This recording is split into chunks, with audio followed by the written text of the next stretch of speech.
নমস্কার বন্ধুরা, অলিজ কিচেনে আপনাদের স্বাগত। আজকে আমি খুব সাধারণ উচ্ছে আলু ভাজাটা পেঁয়াজ কুচি দিয়ে বানাবো। এই ভাজাটায় তেল নুন হলুদ ছাড়া কিচ্ছু লাগে না। আর আপনারা সবাই জানেন উচ্ছে শরীরের জন্য খুব ভালো। একটু টেস্টি করার জন্য তেলে পেঁয়াজ কুচি দিয়ে উচ্ছে আলুটা আমি ভাজবো। প্রথমেই বলে রাখি, আমার চ্যানেলটি আপনারা সাবস্ক্রাইব করবেন, যাতে আমার এই খুবই সহজ মশলা ছাড়া বা খুবই অল্প মশলা দিয়ে রান্নাগুলো, একটু হেলদি ফুড যেগুলো হয়, সেগুলো আপনাদের নোটিফিকেশানে সবার আগে আসে। উচ্ছেগুলো খুব সরু সরু করে পাতলা পাতলা করে কেটে নিয়েছি। আলু আর উচ্ছে একসঙ্গেই ধুয়ে রেখেছি।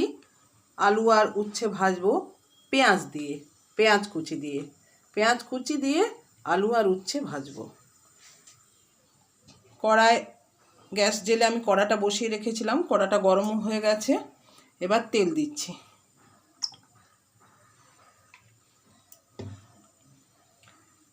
তেলটা গরম হয়ে গেছে।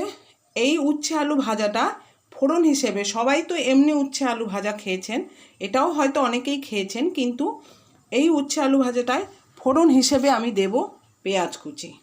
দেখবেন খুব ভালো লাগবে। পেঁয়াজ কুচিটা তেলে দিয়ে দিয়েছি, তেল গরম হয়ে গেছে। পেঁয়াজ কুচিটা তেলে দিয়ে পেঁয়াজ কুচিটাকে নাড়তে হবে। বেশি লাল করতে হবে না, কিন্তু হালকা একটা বাদামি কালার আসা অবধি পেঁয়াজ কুচিটাকে নাড়তে হবে। দেখুন বন্ধুরা, হালকা বাদামি রং হয়ে গেছে পেঁয়াজটা।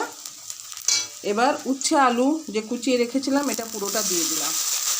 আলু উচ্ছেটা পেঁয়াজের মধ্যে কড়াই দিয়ে দিলাম। এবার এটাকে ভালো করে নাড়তে হবে।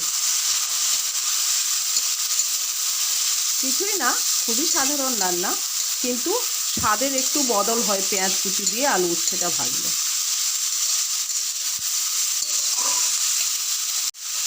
এর মধ্যে এবার শুধু দেব নুন, পরিমাণ মতো নুন,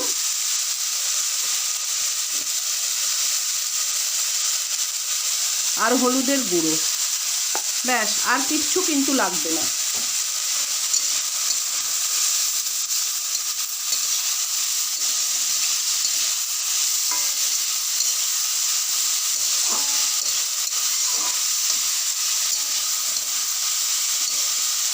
এটাও যেহেতু ভাজা, এটার মধ্যে একটু জল ছিটিয়ে দিচ্ছি। আলু উচ্ছে ভাজা তো, এর মধ্যে একটু জল ছিটিয়ে তারপর এটাকে ঢাকা দিয়ে দেবো সেদ্ধ হওয়ার জন্য।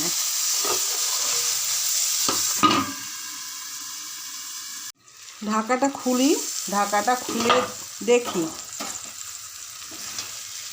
ঢাকাটা খুলে দেখলাম আলু উচ্ছে সবই সেদ্ধ হয়ে গেছে।